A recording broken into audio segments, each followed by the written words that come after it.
Hey, I'm T.A. Charlie, and welcome to the Road to Concord with Professor Joe Bakanovic. Homeroom is on Rumble. You just go to Rumble and search channels for the Road to Concord. It's one word. When you find it, you go ahead and you click follow. It might mean you got to set up an account, but it's fast, it's easy, it's free. I did it, you can do it. For those technologically challenged members of the class, you can also catch us on Facebook and YouTube. After the show, it's uploaded to Podbean, iHeartRadio, Spotify, and BitChute. Just look for The Road to Concord. You can go to the blog page, that's theroadtoconcord.com. That's where you'll find all your show notes, study notes, and handouts for the class. The phone is working. If you don't know how to call in, email us and we'll think about it. Finally, you can email a professor at joe@theroadtoconcord.com. He's a little slow, but he'll eventually get around to emailing you back. This show is currently mainly listener-sponsored. If you are interested in advertising your business on the show, please email us. With that said, we ask for your participation on a value-for-value basis. If you find our show of value to you, then you provide an equivalent portion of your labor and treasure through the donate link on the Road to Concord blog page, the show description on Rumble, and in the comments on the other streams. And thank you to all of you who have and will support this show.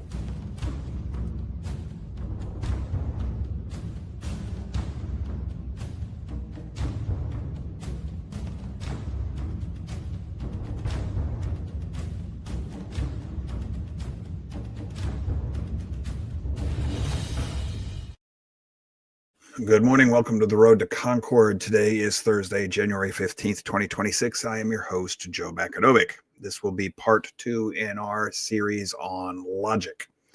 I was hoping to finish up today. Do not think that that's going to be possible. I'm pretty sure we're going to have to do a third part. We'll finish that Monday. A little housekeeping before we get going. Going forward from now until further notice, Mondays will be a free day for Joe. I get to ramble about whatever I want. We'll handle politics, philosophy, et cetera, on those days. Starting Tuesday, the 20th of January, we're going to start our series on Genesis. The 20th and 27th will be shows that are going to set us up and get us ready to get into the scriptures. This is going to be an apologetics class. It's not so much teaching the Bible as much as it is teaching the message of the scriptures and how the Bible intended Genesis to work and what it in Genesis is intended to do. If there's somebody out there who's questioning or thinks that the Bible is just a bunch of mythology or it's a hocus pocus and not scientific or whatever, this is going to be an excellent series for them. If you are a believer, this is going to be a have to watch series, because if you do not have Genesis firmly underneath you, the rest of the Bible is at best built on sifting sand. Wednesdays will still be Worship Wednesdays, scripture studies of whatever the Spirit gives me to teach. Thursdays are going to start our study in the Bible amongst the myths. It's going to be a book study, but that's going to be more of a philosophy study. Yes, we are going to be using the Bible amongst the myths. It will be a complementary book study to our Genesis study, and it goes hand in hand with our Friday studies. But I'm going to be focusing on the philosophy within this book. This book will help you better understand your secular humanist friends and the progressives and the left wing in America and what's going on right now. And if you trust me, this is going to be, if you're philosophically bent at all, this is going to be a great study. And finally, Friday, this week we're still reading and finishing up the last few chapters of Dr. Heiser's Unseen Realm this week and next week. The next book we're going to be going into is Judas Scepter and Joseph's Birthright. We will be posting that here shortly. You can buy the book off of Amazon, or you can use an online reader or download the PDF that's available. They are free. I found no copyright infringements on any of this stuff. It's free to be used, so you don't have to spend money if you don't want to. It's whatever you want to do. If you have a Kindle reader or whatever, you can download a PDF into that. You can get a Kindle reader free for your phone. You can download the app, and you can download a free Kindle app for your computer if you'd like. I do not believe you have to have a Kindle app to use those. At least I don't think you did. So that's our housekeeping. That's going to set us up for the next couple of months. That's what we're going to be doing. We're going to be going, and yeah, they all fit together. Mondays will be the only free day. Excuse me. All right, so let's get ourselves into where we left off. We were doing philosophy, and we ended our slide presentation on why we might want to study philosophy. What purpose does it serve in our lives? I was watching Steve Deace's show, and he's part of the Blaze Network. He's on Rumble. You can get him free on Rumble. If you want to watch Glenn Beck, Rumble's the place to. I mean, not Glenn Beck. If you want to watch Steve Deace, you either get him on podcast, or if you want to watch him, you want to watch him on Rumble, because he edits his broadcasts so that they don't get booted off of YouTube. But Steve Deace he's a Protestant worldview political commentator, conservative minded. He has his producer's also a Protestant. His co-host is a Catholic. So you'll get those perspectives on things. He's fairly decent conservative. And what I was watching just yesterday, he's talking about worldviews. Well, that's the whole point of philosophy. Philosophy is your worldview. Your worldview is a philosophy. And he was pointing out that worldviews drive history. They drive everything that happens in the world. And he's correct in that matter. And that is why philosophy matters. Your worldview, the way you see and understand the world around us, reality, and your place in it, where you fit into the world, and how you conceive of the right life, the good life, or the life you're supposed to live. All of that is your personal philosophy. That's whether you've worked on it or not, it ends up becoming your personal philosophy. And when different societies in general hold, that's part of what makes you a society, is you all share common, at least common bedrock philosophical assumptions or beliefs. The Judeo-Christian world shares the Judeo-Christian philosophy. Secular humanist world, and this is, communism, socialism in all its many forms, fascism, they're all secular humanists. Even if they claim to believe in a God, they're still secular humanists, because they believe in a God that they can control, which ultimately makes them the God. So when you boil these different things down, you will arrive at the lowest common denominator. There is secular humanism. It has common traits in its philosophy. And this is why philosophy is important, is it gives you a framework or a structure to understand the world, to understand other people, to understand yourself. If you want to work on it, it will very much help you with your life. It'll help you get through things very quickly. Let me bump this down before we get into this here real quick. Charlie, you were missing last Tuesday when we did this show. Right. And this is something that you've brought up before with me in the pre-show and everything. And I was mentioning, I might have put words in your mouth, and I want to give an opportunity here real quick since you're here today. I had mentioned on part 1 that you tend to throw things at me now and ask me, what do I think of this? Mm-hmm. And you do that to save yourself time, yes? I do. Oh, yes. Yes, okay. Many times I'll pop something to you and say, is this guy, solid? Should I keep reading this or not? That does not mean that it's boom. Yes, that does not mean that Charlie's a fanboy and that he just assumes I can't make mistakes. Trust me, Charlie tests me. But why did you do that, Charlie? You didn't do that when you first met me? You do it now. Yeah. Why do you do that? Because I've seen the way you operate, and I've seen how you can quickly just digest information, and you can sort it out really quickly. I mean, it's a talent that you guys that you have. Is it a talent or is it a skill? Well, yeah, it's skill, talent. Yeah, it's something you've developed over time, I believe. That's what you've learned. I developed this over time. Yeah, and you can quickly go through it because you apply your logic and philosophy and stuff like that, and very quickly you can, figure out if You can they're do the same things, blowing smoke folks. up your, who. You can learn to do the same things, folks, and that's what philosophy is all about. And Charlie, you're getting better at this now, aren't you? I'm getting better at it. Yeah, I'm nowhere on the level you are, but I am getting better. You haven't been doing it this way as long as I Right. have. That's Yeah, all you've there been is doing it to for it. what, It's 30 years or something? I 35 just now, started. So, yeah. almost 40. So, okay, folks, I want, first of all, I didn't put words in Charlie's mouth. Second of all, he has looked at what I do and how I do it, and he sees value in it for himself, and he's getting better at it. And Charlie, as you work on this, as you work on not just the logic, but putting the pieces together in your perspective of how the world works, are you finding that certain things that used to take longer, now you sort them quicker and dismiss them Oh, yeah. quicker? Yeah, All right. yeah. Yeah. And you're Especially finding some of the also, stuff we're working now, it's helping me to sort through things a lot quicker and come to conclusions. I mean, a lot faster. Yeah. Just by the way you look at things. So now, have you run into people saying you're arrogant and you don't listen to them yet?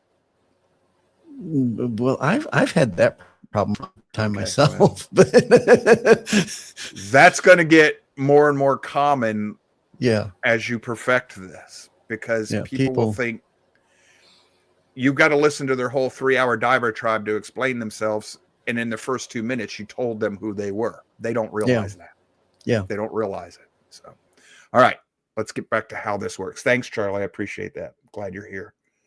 All right, we're going to get back to what we were doing, our philosophy slide presentation. We're going to get going. There are branches of philosophy, of the philosophy tree, so to speak. Let me see if I can get this to behave itself. There we go. These are the 5 classic branches. Metaphysics. That's ontology, philosophy of mind, philosophy of religion, blah, blah, blah, blah, blah, blah, blah. That's the what and why in form and function. Ontology is how you define something. Philosophy is how your mind works. Philosophy is religion, is what's the ultimate right and wrong of the world and all this stuff. Epistemology, that is, what is knowledge?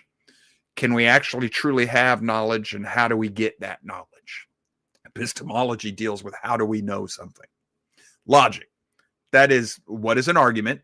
Inductive reasoning and deductive reasoning. Logic are the guardrails in the compass by which we do philosophy. Whether you're working in metaphysics, epistemology, axiology, or history of philosophy, whether you're working in any of those other branches, you're using logic. Logic is the foundation of all philosophy. It is a process used to help us keep from making mental mistakes in our reasoning. It is a structured process. And when we learn how to use it properly, we do what's called right reasoning. It's got nothing to do with politics. It's correct reasoning. You can reason incorrectly. People do it all the time. That's called fallacious reasoning, fallacies, making mistakes in your logic. But people do it all the time because some people do it intentionally. A lot of people like Barack Obama and people, Donald Trump, if you're a good, emotional, persuasive speaker, you have learned how to use fallacies on purpose. If you are an educational speaker, somebody who's trying to actually get to the capital T truth, you've learned to avoid fallacies. Okay. The people who avoid fallacies are not always as entertaining to listen to. Actually, they seldom are entertaining to listen to because that's not what they're after. The one who sways your emotions is using fallacies to do just that.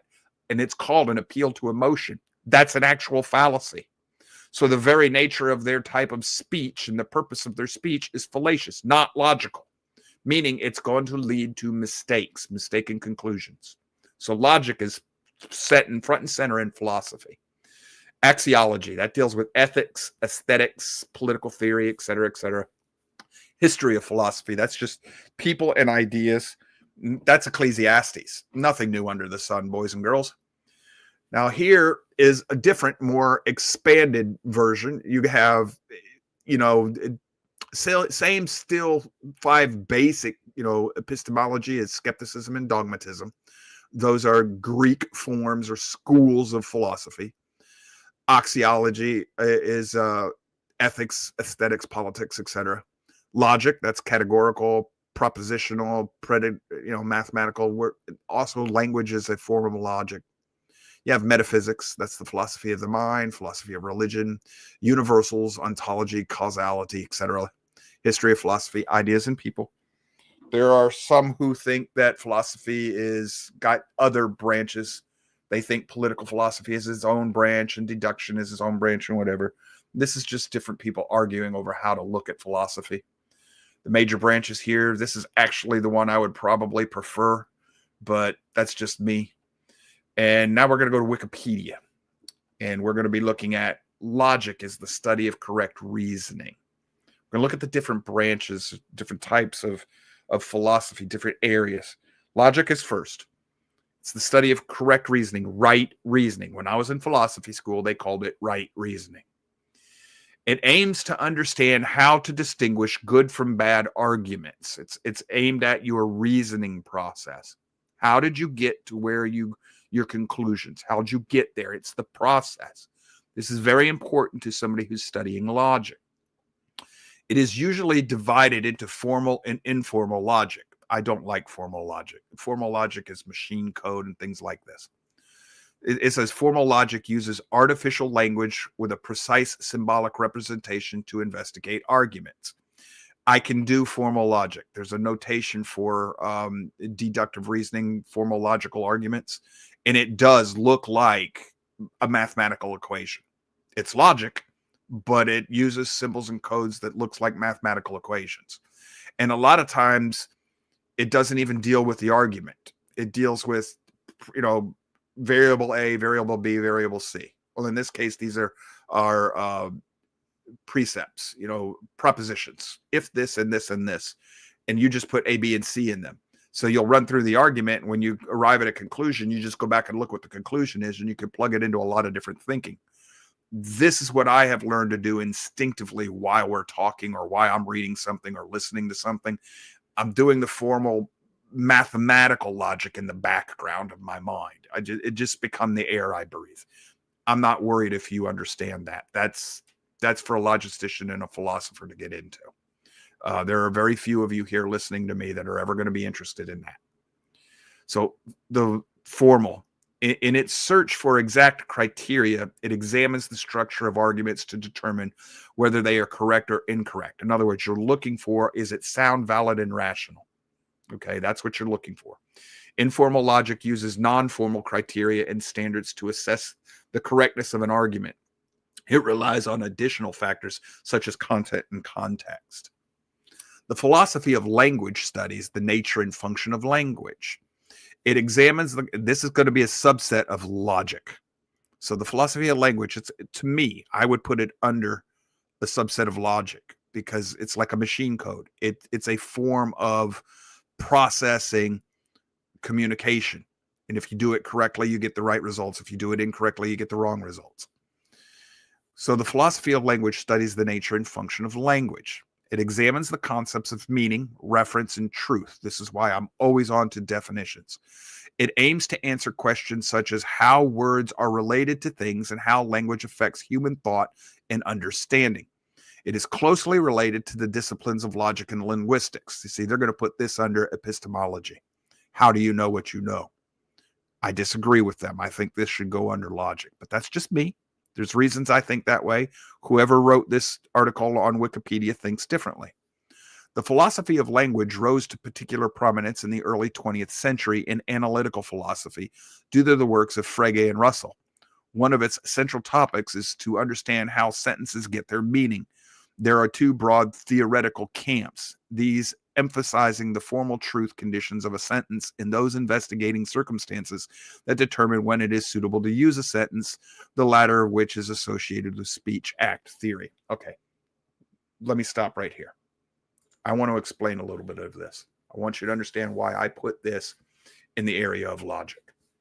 They're saying if I use formal notations in logic, it'll look like a math equation, F for function, et cetera, et cetera. Like sometimes you'll see me use three little dots. They look like a pyramid, like a triangle, the points of an isosceles triangle. in that notation, in logical notation, that means therefore. And you'll see an arrow. So if you see therefore the arrow, that means therefore this. And there's also notation for if, then, et cetera, et cetera. So these symbols stand for a thought. And it's the concept behind that thought that allows you to do the mathematical process. It's the same thing with mathematics. Okay, mathematics lies under logic. Well, you're assigning concepts to the plus minus and the division symbols and everything, to the numbers 1, 2, 3, and 4. You're assigning a concept to that. Well, they'll say, we just looked at that. They put mathematics under the area of logic. Why? It's a language. The symbols and marks you're using to do that is a language. It's a mathematical language. It's a logical language. How is that different from English? It isn't. You're simply taking the sounds I make or the written symbols I make and ascribing the meaning to them, or one of many possible meanings to decipher. And you're literally using the sounds I'm making right now to crunch a process in your head. It's not mathematical. It's not logical. In philosophical, in strictest definition of logic, you're not doing a logical argument. What you're doing is processing. You're compiling what all of these different meanings in the sounds I'm making or the written word means, and you're crunching it to come up with an understanding. They're saying that that is somehow different than when I do mathematics or formal logic using logical symbols. I don't see how they're different at all. Now, how we assign these symbols to an idea and how that idea processes in your head, that may belong into epistemology, how we know these things. And that's going to get us into transcendence and a few other things. And that's for another class. I don't want to get into the weeds with this, but this is why I put this under logic. And now that it's not a distinction without a difference. It's very important, because if I stick the philosophy of language under the heading of epistemology, how I know something, well, then I can argue that you don't understand anything about language, which means that we never can communicate. And the world is whatever we want it to be individually. But if I put language under logic, well, then there is a set right and wrong way to use that language. There are definitions, and they cannot be, you can use the same symbol for a different definition. And that creates the problem of equivocation, which is a fallacy. But if I make the meaning of that symbol clear to you, this is how I'm using that symbol, then it's set, it's fixed. If you come away with a different understanding, it's because you chose to. Okay, that's the thing. If I put it under logic, there's a right and a wrong way to use it. Okay, now if I put language under logic, it also becomes incumbent upon me to make sure I use my language very accurately, so as to minimize the possibility of misunderstanding. But whether or not you want to think of me as this, the academia says I'm a philosopher. They gave me a degree in it. Whatever. You don't have to go to school to become a philosopher. A couple of you in the classroom prove that every day, especially when we talk. You're philosophers. You're real philosophers. You don't need school to become a philosopher. But to the extent that I'm a philosopher, I'm arguing that language belongs under logic. It's a subset of logic. And people would have a hard time making me move from that for the reasons I just explained. Might seem like a nothing burger to you, but oh boy, this is why when some people talk to me, I'll tell them, well, this is what you're saying. No, I'm not. Oh, yes, it is. It is the logical extension of the meaning of the words they're using. Now, if they think that they're saying something else, they need to stop and go back and look at what they're saying. What words are they using and how are they organizing those words? So the problem there is epistemological. They haven't made the proper connection between the words they're using and the definitions. Okay, yes, that's probably because they think differently. People who think in terms of pictures often have trouble expressing themselves verbally or in a written form. So if you're one of those folks who doesn't actually think in a language in your head, where you're actually talking to yourself in your head and you think in pictures or things like that, yeah, verbal and written communication is going to be a problem for you. Folks who have dyslexia, it can be a problem for them as well. And that's why sometimes it helps to teach them in forms of pictures, symbols, and things like this. Metaphysics. Metaphysics is the study of the most general features of reality, such as existence, objects, their properties, whole or their parts, space and time, events, and causation. There are disagreements about the precise definition of the term, and its meaning has changed throughout the ages. Metaphysicians, people who do metaphysics, attempt to answer basic questions, including why is there something rather than nothing? Of what does reality ultimately consist, and are humans free? Okay, in the everyday world, this is no big deal to most of us. We don't care. If you're going to get into a belief system, if you're going to get into belief in a creator, and you want to know which creator and what's his, well, this is religion. This is the world of religion. And if you want to be a physicist, you're going to have to be a metaphysicist as well. Because if you want to do physics, then you have to understand this area of philosophy. This is one of the reasons that a lot of quote unquote scientists become atheists, because they ignore the metaphysics connected to their study. This is what I think Descartes meant when he said, I think, therefore I am. Okay, the first question is, does anything exist? Does it really exist, or is it just a hallucination? Yes, it exists. The fact that you are thinking proves that you exist. Now, can you possibly understand the objective reality of your existence? No. But we can understand it to the extent of our senses and our abilities to reason, a priori knowledge, things that we can deduce without having to experience or test things. Job, the book of Job. Job deduces the existence of a creator and the eventual existence of a Messiah a priori. He just sits down, looks at the universe, and he comes up with the whole biblical story all on his own. Now, he doesn't explain it the way you're looking for it, but he does say that. And there's a book by Dr. Hugh Ross. He's an apologist. It's something in the book of Job or whatever, Revelations in the book of Job or something like that by Dr. Hugh Ross. And he shows you, he shows you exactly what Job is doing. So he gets to the Bible a priori just by sitting down and thinking. I wouldn't necessarily recommend that for somebody who's just now starting out on that faith, but it's there. Epistemology. We were just talking about that. That's the branch of philosophy that studies knowledge. It is also known as the theory of knowledge, and aims to understand what knowledge is, how it arises, what its limits are, and what value it has. It further examines the nature of truth, belief, justification, and rationality. Some of the questions addressed by epistemologists include, by what methods can one acquire knowledge? Through experience, through a priori thinking, through testing, trial and error. How is truth established? Well, first of all, you're going to have to decide what is truth. Okay, now that's metaphysical. So these different branches of study of philosophy overlap each other. So what is truth is going to bring us to the metaphysical. We got to get through that first. And then says, can we prove causal relations? Can we prove that this causes that? Science, and this is another area where I want to stop. The world thinks of science as science has proven. Science has proven nothing. And I'm going to tell you this right now. In the history of mankind, science has proven not a thing. Not one thing has been proven by science ever. What science proves is the probability of a causal relationship. If I do this, that'll happen. If this happens, this follows next. The sun's coming up tomorrow. Why?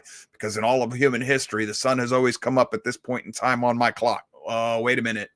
You might want to revisit that. Not necessarily. There may be exceptions to that rule. So now you get down to, evolution. Well, science proved evolution. No, science didn't even come close to proving evolution because nobody's ever observed evolution. So science has to be done by observation. Remember, you have to be able to test it. If it can't be falsified, it's not the realm of science and all this stuff. Now, what we're into is definitional. This is definition stuff. This is logic. Okay. And I'm using the philosophy of language to communicate it to you. But it's also going to have metaphysical ramifications.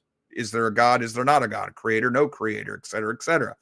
So that's going to give you truth. Now we're going to go into epistemology. How can I know this truth? Okay. All of this is actually philosophy. All of it. You may not realize it, but it is.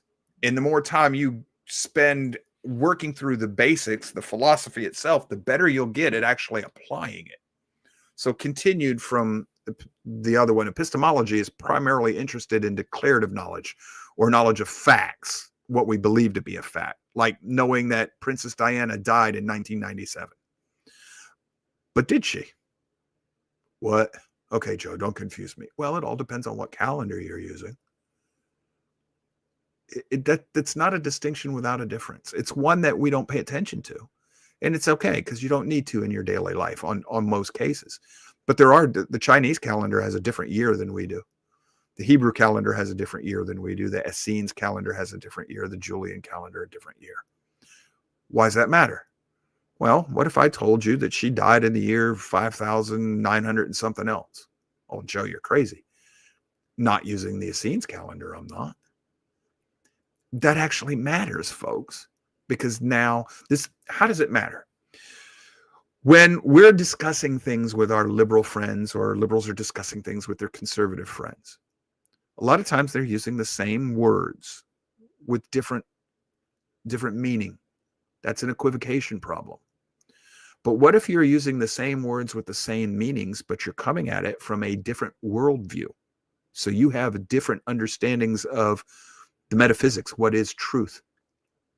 So if you've got a progressive friend who believes in has a continuity worldview, and we'll be explaining that here pretty soon, they could come up and say, your truth is your truth, mine is mine, and that's all there is to it. Now, if you have a transcendent worldview, a biblical worldview, you're going to say, well, wait a minute. No, there's only one truth. You're using the same language, the same definitions. You're making the same arguments, but you're not going to understand each other very well. Why?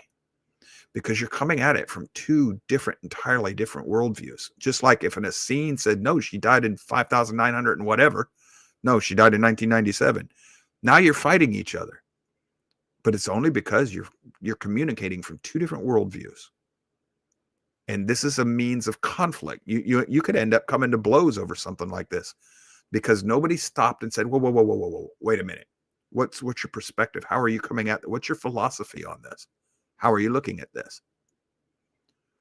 The more we learn to do that, the fewer conflicts we'll have in the world, or the easier it'll become to resolve them. In my case, I decide whether or not it's worth the fight or whether I'm not just going to move on. But now it's not a case of, well, I'm going to move on because it's too much trouble for me. See, now that was a philosophical decision. I just don't feel like it today. That's a philosophical decision. It's just not a well thought out one. If I say, well, it ain't worth it, that's because I know I'm not going to be able to get that other person to open up and understand that they're arguing from an entirely different worldview. Now, in the case we're going to be studying in the book, The Bible Amongst the Myths, what we're talking about right here, epistemology, this is not a nothing burger. To a Bible believer, this is everything. Yes, sir? You want to take a break? Yeah, I'm glad you caught me. When we come back, I'll explain what I'm talking about. 3-minute break, people. Thank you, Charlie.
Okay, hopefully you're back in your seat. When we left, we were talking about epistemology. And I was going to give you an example of why this is not a nothing burger, why these type of things are very important to us individually, if we want to live a biblically obedient life or even a purpose-driven life. Doesn't matter if you want to look at this in terms of what we might call secular or religious. Doesn't matter. This is an important thing. In coming weeks, we're going to be talking to you about two worldviews. Folks, there are only two. There are only two. You either see the world through what is known as continuity, continuous worldview, or you see it as transcendent. You see that there's transcendence. We'll get into the differences later. For the purpose of this class, let's think pagan versus biblical. And I don't mean to be pejorative here. Pagan in the sense that all pagans believe in a continuity worldview. That's pretty much what defines them as pagan. And I'm not saying this in a like I said, a pejorative way. I'm not trying to be insulting. So instead of continuity, we're going to say pagan. Instead of transcendent, we're going to say biblical. The reason that somebody who can see capital T truth can understand someone who doesn't is because we all start from a null set. When we're born, we have no worldview. Everybody grows up in the material world. The default worldview is continuity, pagan worldview. That's the default worldview. You have to make a choice to see a transcendent worldview. That's a choice. You've got to make a choice to do this. Transcendence means that you've got to go from the pagan worldview to the biblical worldview. Once you've done that, you can look back on somebody who has a pagan or continuous worldview, and you can understand them because you were them. You came from that understanding. You transcended it. You rose above it, and you can look back and see and understand them. They cannot do the same for you. They cannot see and understand a transcendent worldview until they make the choice to sit down and start trying to understand it. Now, biblically, it's not the same thing as being saved and not saved. It's different. These concepts I'm using, continuous and pagan, they're not equal. They're not even equivalent. They're parallel concepts. They're very similar in the way that I'm going to explain them in the coming weeks, but they're not exactly the same. Right now, I'm using very poor illustrations to try and explain it to people who this might be the first time you've ever heard anybody talk like this. But this is all epistemology. It's how do you know what you know? And your worldview will define that, because essentially your worldview puts you in a box. And once you're in the box, you will explain everything to yourself in terms of what you can see and experience within the box. A continuous or / pagan worldview is blue-pilled. That's what the Matrix is actually telling you, folks. The Matrix is explaining a continuous worldview versus a transcendent worldview. Red pill is transcendent. And this is also why, and it'd be the same way with the Bible. If you're blue-pilled, you're a pagan. If you're red-pilled, you're a believer. This is why in biblical terms, once you're red-pilled, if you go back to the blue pill, you're condemned. There's no way to save you because you chose to go back. You have to choose. You don't have a choice in this world. We will all choose, whether consciously or not. And this is why your understanding of philosophy is important to you. It helps you make those choices and work through them and test them. Ethics. Ethics, also known as moral philosophy, studies what constitutes right and wrong conduct, right conduct. It is also concerned with the moral evaluation of character traits and institutions. It explores what the standards of morality are and how to live a good life, quote unquote, good life, the moral and virtuous life, pursuit of happiness in our founding fathers' time. Same concept, different phraseology, different symbols. So if you read it today, pursuit of happiness is Xbox, a new paradigm. No, it's not material things. That's not what the founding fathers were talking about. They were talking about living the good life, the moral or virtuous life. Philosophical ethics addresses such basic questions as, are moral obligations relative? which one's has priority, well-being or obligation, and what gives life meaning. Well, here again, what gives life meaning is a metaphysical question. So whoever wrote the Wikipedia page is coming from what I am already, and I know you're going to say, Joe, you don't know this. You know what? Hold on. Charlie, pop on here. We're going to do a live test. Have you been following you've been following what I've been reading, or you been busy? Yeah. I've been listening. So we'll see how good I do here. Is our author writing from a continuous or transcendent worldview? I would say continuous. Yes. Which means they're not doing very good philosophy. They've got mistakes here. From my position, because I'm a transcendent worldview.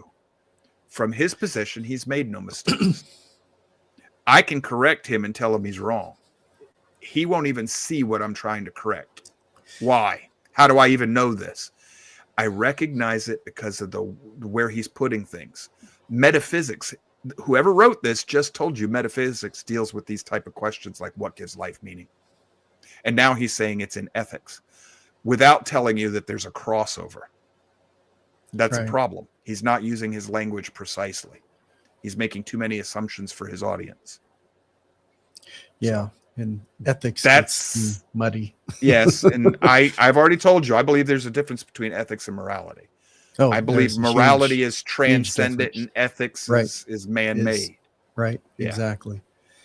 And they often fall into conflict because of that. Yes. I mean, I had some serious, just before I finished working, I had some serious problems between ethics and morality where I was working, because their ethics in many cases violated my morality. And I'm like, I'm not going to do it your way. Sorry. Yeah.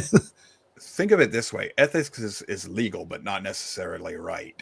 Morality is right, but not necessarily legal. Yeah, there you go. And for those of you Bible believers who have ever struggled with Romans 13, that's exactly what you're struggling with. Yes. Ethics versus morality. That's what Paul was talking about there. Yeah. Yep. And you're not going to see that from a continuous worldview, which is why the Bible tells you that those who are perishing, meaning those who are in the continuous / pagan worldview, are perishing. They cannot understand the Bible because the Bible has a transcendent worldview. Yes. Boys and girls, it is the only document in human history that has a transcendent worldview. Everything else stems from the Bible. Every other transcendent book, article, essay, thought flows from its original origin in the Bible. So we'll be getting to that in great detail as we read our book. Thank you, Charlie. The philosophy of science examines the fundamental concepts, assumptions, and problems associated with science. Science will tell you philosophy has nothing to do with it. As a matter of fact, if you go to Stephen Hawking's last book, another something of time or whatever, he boasts philosophy's dead. Ha ha ha! The scientists killed him. Swing and a miss there, Steve-O. Your entire life was based on philosophy. Science is based in philosophy. If you don't understand that, you cannot do proper science. It is not my opinion, and this is where I get, Joe, you're being arrogant. That's your opinion. No, your thinking is continuous. You're stuck in a worldview that does not apply. It's wrong. I know it's wrong because the definition of science tells me it's wrong. Well, that's logic. Now we're back to logic again. Logic guides every study of philosophy. Science is philosophy. I'm a sociologist. I am a philosopher of sociology. That's a science. Okay. I almost had my mechanical engineering degree. That would have been an applied science. That would be the science of mechanics, of physics. So the philosophy of science, it reflects on what science is and how to distinguish it from pseudoscience. It investigates the methods employed by scientists, how their application can result in knowledge, on what assumptions they are based. It also studies the purpose and implications of science. Some of its questions are: what counts as adequate explanation? Is a scientific law anything more than a description of a regularity? And can some special science be explained entirely in the terms of a more general science? Let's pick on one here real quick. I'm going to combine several different types of philosophy, several branches here for you. We're going to do philosophy real quick. Is a scientific law more than a description of something that regularly happens? Okay. There are two of them I'm thinking about right now. Gravity. Well, that's a scientific law. No, it isn't. We have no idea how gravity works. Gravity, our laws dealing with gravity, are just a description of what we have observed. It's a description of our observations. You are describing what you see. You have not explained it. Now, one, if you go into physics or engineering, this one will, most of us, this is in Charlie's wheelhouse. In engineering school, we call it EMAG, electromagnetic theory. Theory. And why do I say that? It's because we don't know how electricity works. What? Yeah, sure we do, Joe. No, you don't. Grab any engineer. Tell them, how does that electron work? They'll tell you how they think it works. But now we know that in your computer, your processor, your CPU, some of those electrons have a nasty little habit. All those little copper pathways they're supposed to travel have a nasty little habit of jumping from one to another when they're not supposed to. And we'll say, well, a computer program messed up. Not necessarily. The electrons don't always do what they're supposed to do by our theory, our explanation of what we observe. But when you do not allow in your mind that this is still a theory and you start thinking of it as fact, you've put yourself in a box that cannot explain everything that you may encounter in the world. And that makes you rigid because now you become real certain you know what you know when you don't. And that can make you a hard person, and it'll get to where you cannot be educated anymore. You're proud, you're arrogant, you're unteachable. This is all philosophy. All of this is philosophy. This is why I always tell you I've got my two shelves. I know what's on this shelf. I know it because I can explain it. I know what I know. This shelf here, I'm aware of it. And I kind of think I understand where it fits in the puzzle, but I can't explain it to you. This shelf is full. I've only got a few things on this shelf, and they're not all on the top shelves. It's higher and lower as to my level of certainty. Most people cannot live like that. Uncertainty, having more uncertainty than certainty, causes them to feel unstable, scared. And that's why they cling to the continuous worldview. Because a continuous worldview allows them to exist in that little box of, I know everything, even when you don't. I know it. I don't care. Don't talk to me. I've got it.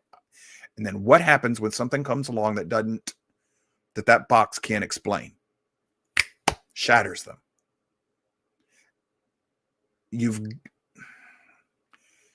If you can at least work on your philosophy, you can push the edges of your box out.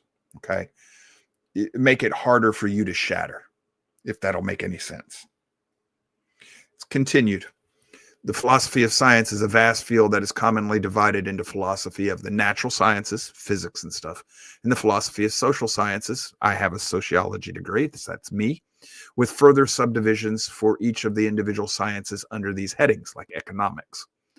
How these branches are related to one another is also a question in the philosophy of science. Many of its philosophical issues overlap with the fields of metaphysics or epistemology. See? Overlap. Should have done that earlier. The philosophy of mind studies the nature of mental phenomena and how they are related to the physical world. It aims to understand different types of conscious and unconscious mental states like beliefs, desires, intentions, feelings, sensations, and free will. An influential intuition in the philosophy of mind is that there is a distinction between the inner experience of objects and their existence in the external world. This is literally talking about the difference between a continuous worldview and a transcendent worldview. They're not using that language. They may not even understand that that's what they're doing. The mind-body problem is the problem of explaining how these two types of things, the mind and matter, are related. Well, I thought the mind is matter. This is one of the things I do. I catch. Okay. This is, how are these two things related? Well, if the mind is nothing but matter, if you are nothing but a meat machine, a meat computer, then the mind is matter. Because even energy is matter. No, it's not, Joe. Yes, it is. Energy is made up of matter. It's just a different state of matter, but energy is matter. It's all found in the definitions. So how is your brain and the way it functions, what we think of as conscience, how are they related? Well, folks, if it's just a meat machine in matter, they're the same thing. What do you mean related? What they just admitted to you without saying it is that there is something outside of matter. That would be defined as supernatural. No, Joe, that's not what I said. Oh, yes, it is. Yes, it is. It's the logical extension of the words, the definitions, and the meaning of the words you just used, and the concept you were describing. And this is where a continuous worldview person will tell me all day long, that's not what I meant. And a transcendent worldview person will be like, that's exactly what you said. And the transcendent will never get the continuous to understand, but the transcendent will understand both positions. That's when you just walk away, because you're not going to get them to understand. They can't. They're stuck in a box. Philosophy will help you get there. Now you say, well, Joe, I'm here for religious purposes. Your religion is a philosophy. That's the whole point of this show. You cannot be a Christian without being a Christian philosopher. You cannot believe in the Bible without being a philosopher. You are a theologian, philosopher of God. The main traditional responses are materialism, which assumes that matter is more fundamental, idealism, which assumes that the mind is more fundamental, and dualism, which assumes that the mind and matter are distinct types of entities. See, it hasn't even told you that the mind is different from matter. There are people who think that it is nothing but matter. It's continued in contemporary philosophy. Another common view is functionalism, which understands mental states in terms of the function or causal roles they play. The mind-body problem is closely related to the hard problem of consciousness, which also asks how the physical brain can produce qualitatively subjective experiences. Notice what was not even entered into the picture. Is there any possibility that the mind-body is a physical-spiritual interaction? Well, the spiritual has been excluded from the beginning because you can't do science with spirituality. Anytime you exclude a possible conclusion or outcome before you even start, you're no longer doing science, because you are affirming the conclusion. It's a fallacy, or falsifying the precept. Basically, you're saying it can't be this. Now let's go figure out what it is. Well, what if it is that? Well, I said it can't be, so let's go figure out what it is. Bigfoot can't exist, so let's not even go look for him. That's how this works. God doesn't exist, so we don't have to look for him. Well, philosophy of religion investigates the basic concepts, assumptions, and agreements associated with religion. Religion usually falls under metaphysics. It critically reflects on what religion is, how to define the divine, and whether one or more gods exist. It also includes the discussion of worldviews that reject religious doctrines. Further questions addressed by the philosophy of religion are: how are we to interpret religious language, if not literally? Is divine omniscience compatible with free will? And are the great variety of world religions in some way compatible in spite of their apparently contradictory theological claims? It includes topics from nearly all branches of philosophy. It differs from theology, since the theological debates typically take place within one religious tradition, whereas debates in philosophy of religion transcend any particular set of theological assumptions. I am not going to get into the fallacies in that paragraph. This is one of the problems with Wikipedia. This paragraph made my head hurt. The philosophy of religion is theology. You are dealing with, is there a creator? And if there's a creator, what is his nature? Is there more than one? And what are their natures? And how do they work? That's religion. Because once you've determined who the creator is or isn't, and what they want or don't want, you are now getting into how do you need to relate to that creator. That's religion. This is I'm using Wikipedia, but I'm just letting you know that right there, mess. Political philosophy is the philosophical inquiry into the fundamental principles and ideas governing political systems and societies. It examines the basic concepts, assumptions, and arguments in the field of politics, poli-sci in college. This is a Sandbox 101 class. It's not really scientific. This deals with how to manipulate people in college. This is basically propaganda and persuasive rhetoric when you're in college. I know I was in some of their classes. But it investigates the nature and purpose of government and compares its different forms. It further asks under what circumstances the use of political power is legitimate rather than a form of simple violence. In this regard, it is concerned with the distribution of political power, social and material goods, legal rights. Other topics are justice, liberty, equality, sovereignty, and nationalism. If you were to ask me, I would tell you there's no such thing as political philosophy. What you have is the philosophy of, you have metaphysics through and through. What is right and what is wrong? Morality. How do I align my human way of living, my human rules, and my system of governance with that morality? That's ethics, all of which is driven by philosophy of religion, which would fall under the metaphysics. For me, all of these things fall under metaphysics. For the founding fathers, they did as well. Not my words, theirs. I'm not going to continue reading that. Aesthetics in the philosophical sense is the field that studies the nature and appreciation of beauty and other aesthetic properties like the sublime. Although it is often treated together with the philosophy of art, aesthetics is a broad category that encompasses other aspects of experience, such as natural beauty. In a more general sense, aesthetics is a critical reflection on art, culture, and nature. A key question in aesthetics is whether beauty is an objective feature of entities or a subjective aspect of experience. Aesthetic philosophers also investigate the nature of aesthetic experiences and judgments. Further topics include the essence of works of art and the process involved in creating them. Okay. This is a very subjective topic. This is where we're going to stop for today. How to become a philosopher. We're going to cover that on Monday. We've done enough for today. Let me just wrap up a few things. Most people never get to take a philosophy class. They don't want to when you're in school. You think of it as boring. Ecclesiastes in the Bible, nothing new under the sun, whether physical, intellectual, spiritual, whatever, nothing new. Man knew that the globe was not a flat earth long time ago. Man knew that the sun was at the center of the solar system and that we are not at the center of the galaxy or the universe. Man knew this a long time ago. Man knew a lot of things. Man knows what tyranny is and what tyranny isn't. Man has wrestled with these, that we are not all that intelligent. In fact, we have got to a point where we have allowed our technological advances to confuse us.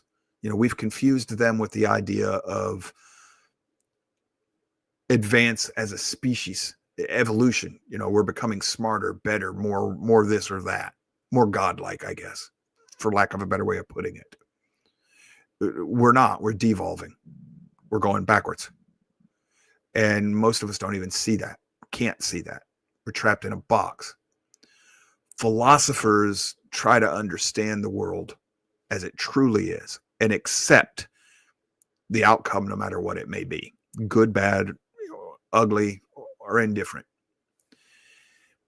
Most people should have at least 2 or 3 philosophy classes. I would think you should have one every semester, but that's because I'm a philosopher. But look at all the different things that are connected to it.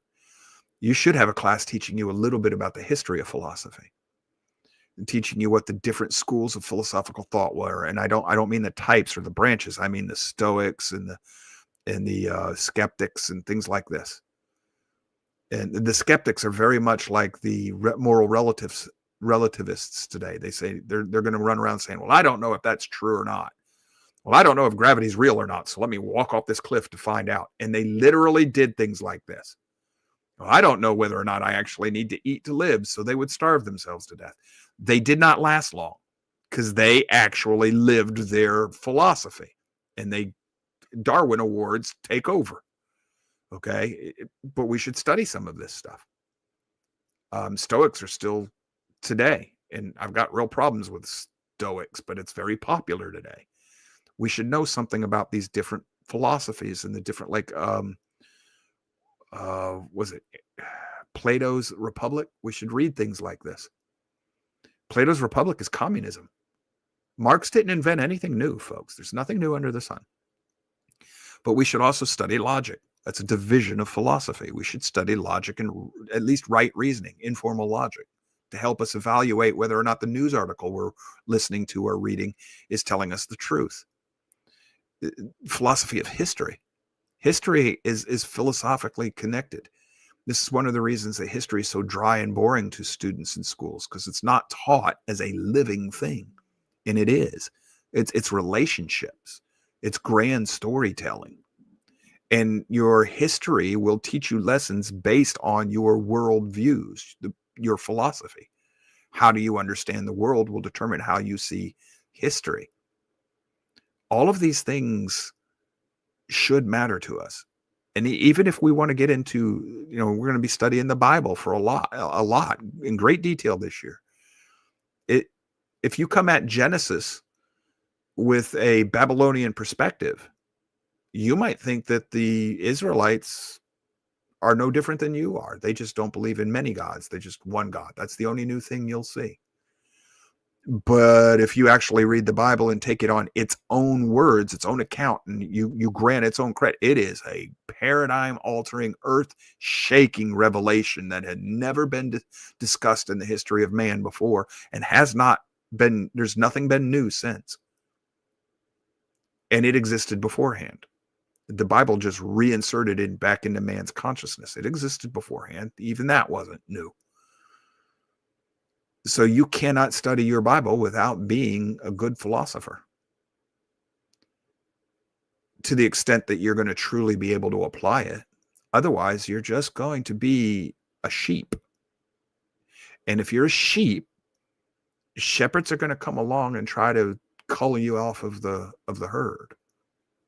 And if you don't know how to read your Bible and how to study it and how to understand it in its context, you won't know whether that shepherd is trying to protect you or do you harm. And the same applies to the world.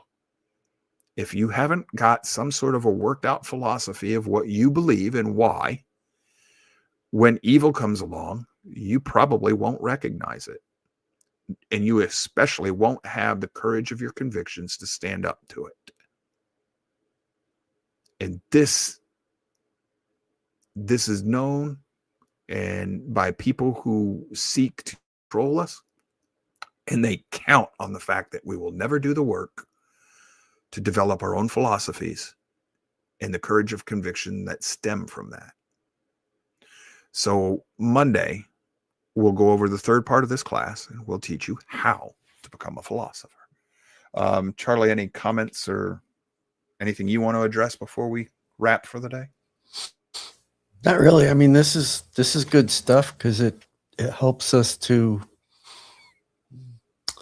learn how to deal with life, I guess is a way to say this. Because that's really what your philosophy is. It's how you interact with this world and with others. And it makes a big difference because, I've talked about this before on the show. I've got, relatives that are not, I don't know how they survive in the world because of the way that they see the world, because they see the world in ways that are not real. Oh, And you have a philosopher on the line. So let me plug him in. Let me hook you up here, Jimmy. Give me just a second. Mr. Zinker, good morning. Let me hold on just a second. Let me. Uh-oh. Sorry. Let me mute this so it doesn't kick you here. All right. Say when. All right. Go ahead, Jimmy. Hey, Joe. Hey, good morning, Jimmy. Your Hey, phone's buddy. working Just wanted again. to thank. Yeah, I got a phone back. I was All right, concerned about that yesterday, the way that went down. Are you here? I'm hearing you. Go ahead, Jimmy. Okay. I wanted to say thank you. I'm enjoying this immensely, and I wouldn't care if this was all you did all the time. We'd have an audience of you. Yeah, absolutely. And for what it's worth, a little personal history. I'm 61. I discovered this at 42 years old from an Ayn Rand novel. And it led me into Locke and Cicero. And I mean, you personally know the history, but for the benefit of those listening, it was the meaning of money speak in Atlas Shrugged that day I literally pulled over on the shoulder of the road, and my thought was, oh my God, what do I have to do to learn how to think like that? And what has the public school done to me? And the rest is history. Everybody can learn And to think like that. Yes, all of this you have covered today and yesterday, on today and Tuesday. All Yes. of this that you have covered, I've already covered all this. You're bringing it together tighter for me. One of the things that I figured out on my own when I first read that aesthetics was the fifth branch of philosophy, my thought was, why aesthetics? Because it seems so far removed from everything else. And I thought, why not religion? Why wouldn't religion be the fifth branch? And then it occurred to me that religion contains all five branches, and that is your philosophy. And then later it occurred to me that if you show me where a man finds beauty in the world, I'll show you his moral code. Amen. There you go. Right there. Right there. See, Jimmy's a philosopher, brothers and sisters. If there's anybody out there listening to this, this is what brought Joe and I together from a simple Facebook comment about 11 years ago. And Joe has become someone I consider a good friend. And so there's a message I want to send. I hope I'm effectively sending it. But this stuff that Joe is covering right here, you start paying attention in politics, you will see contradictory thinking everywhere, and it's because they have not covered this subject right here. And this is a saying in logic, from a contradiction, all things follow. What's that mean? If you believe a contradiction, if you believe,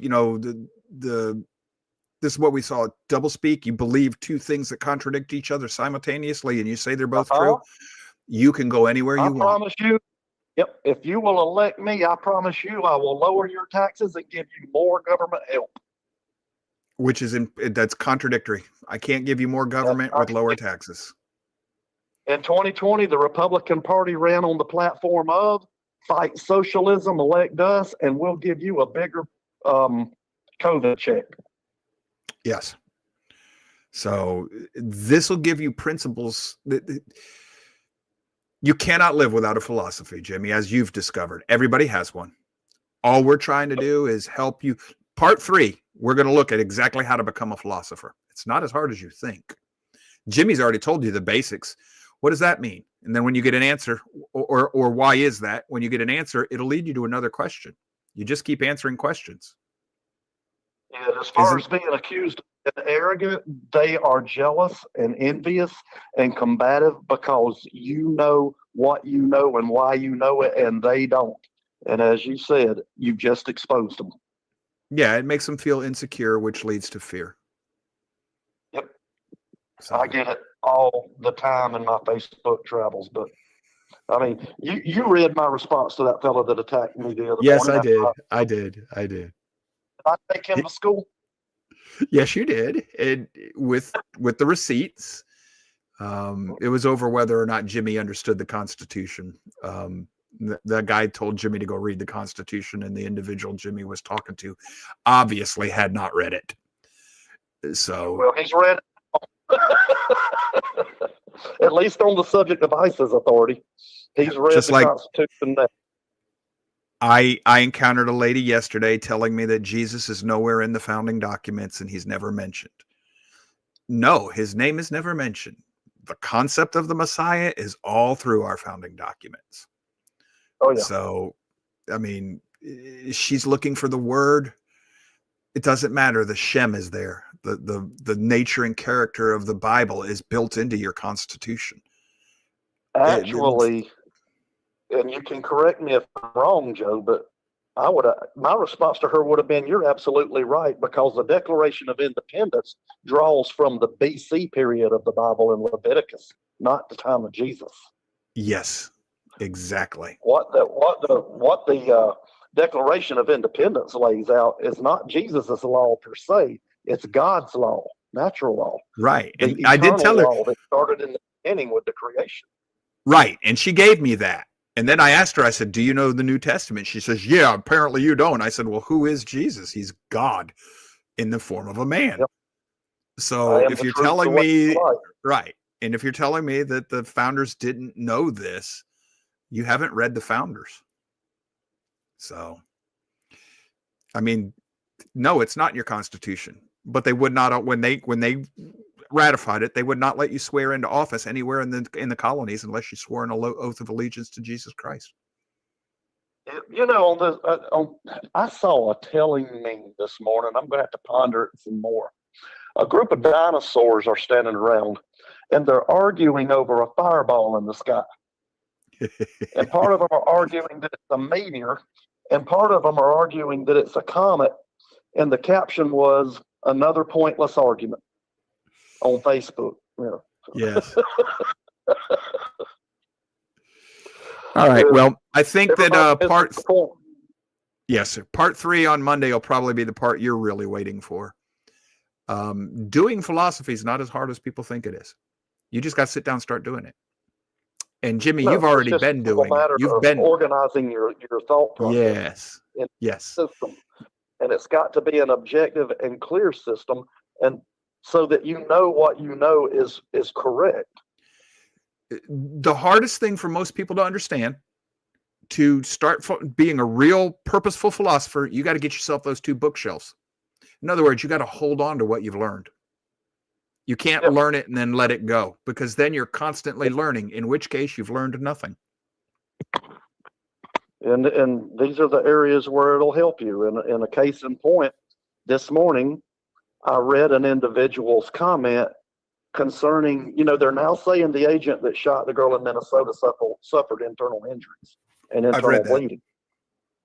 And an individual outright as fact in a Facebook comment declared that was the source of a satire B article. So I simply asked the guy, I responded to his comment. I said, show me the article. His response was, I'm not doing your work for you. Google is your friend. I read that, that somebody commented that that's where it came from. To which I responded, so the reality is you don't know the source of the story. Yes. You see what I did there? And when you establish a solid philosophy and a rudimentary understanding of a logical fallacy, that's how quick you put an argument down right there. To those who are rational. And to the point. Yes, but it'll only work for those who are rational. The irrational will never understand what you did, Jimmy. And those are the ones I walk away from. There's no sense in having anything to do with irrational people. You know the quote to those. Yep. Reasoning with those who have renounced reason is like applying medicine to the dead. Oh yeah, and every now and then, like that right there, I knew what that was going to turn into. It was obvious what he was, because I knew his philosophy, his worldview. But it wasn't for him. It was for the 17-year-old high school kid that's trying to find how to defeat what I found at 42, and he's looking for the truth. maybe that'll give them an idea where to look. Folks, when you have your own personal philosophy well worked out, it will lead to a peace of mind. You won't get upset with these people. What you do is you start feeling sorry for them. But you'll no longer go, well, maybe I'm wrong. In the back of your mind, when you meet these people, you'll be like, well, I know I'm not wrong. This one is, and I know it. I can explain it. And there's security and peace of mind in that. There's comfort in that because you know what you know, because you know why you know it. But it also makes you teachable, because as soon as somebody comes along and says, yeah, I understand where you're at, but have you considered this? And you start turning it out, you grab that Rubik's Cube and you go like, oh, that guy's onto something, or that girl's onto something, yeah, maybe I need to alter what I thought I knew. It makes you teachable. Yep. These I people am there for the person who knows not and knows that he knows not. And these folks who are so certain that they know things that are wrong, they're fragile. And the only option they have when you confront them is to attack. Yep. And that explains what you're seeing in all these Karens. They're scared. Have you noticed what my standard response is now when they attack my intelligence? No, I'm sorry, I haven't noticed. I just simply say opinions vary. Say what now? I just simply say opinions vary. Yeah. I don't even pursue it. I they used tell to me deal with like that guy that attacked the other morning said I didn't know blank about politics. I said, well, opinions vary. Yeah, I saw that one. Yeah, I did see that one. I didn't know that had become a standard for you now. That has become a standard for me. I'm not all right, Mr. Zinker. Not debatable. The people We're that going to wrap. Me know me. Yes, sir. And that's cool. There's comfort in that. That's all you need. We're going to wrap this one up, Jimmy. I have no doubt we'll see you again on Monday. Oh, yes. Thank you again. Oh, you're welcome. Bye-bye. Bye-bye. All right. Let's call this one a wrap. Anything else, Charlie? Nope. He's got his mute. All right. Yeah, I muted because my airplane was going. All right, folks. Tomorrow's the next 2 chapters of The Unseen Realm. It's already up on your homework. Go to We Who Are Lost. Click on the homework in the left-hand column. It'll tell you what the next 2 chapters are. I think we've got 2 or 3 chapters left after that. We'll finish them up on the 30th.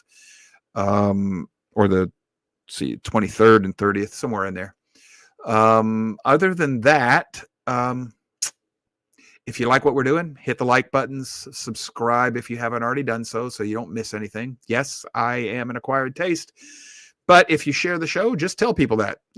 Host is an acquired taste, love child of Sheldon Cooper and Gregory House, but it's about the information, not the personality. So I don't care what you tell them. As long as we can help people, that's all we're after. Trying to help, trying to be actually productively helpful in a way that you can apply in your life that leads to a better, fuller life for you.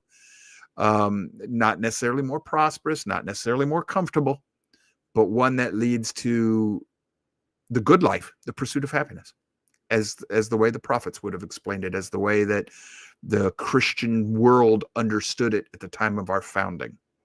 And by the way, that was also, it was a legal term. And yes, it was. You'll find it in the writings of Sir William Blackstone's commentaries on English law. So you just got to look it up. Until we see each other again, thank you for being here. We appreciate it. And y'all take care. We love you. We'll see you next time. Bye-bye.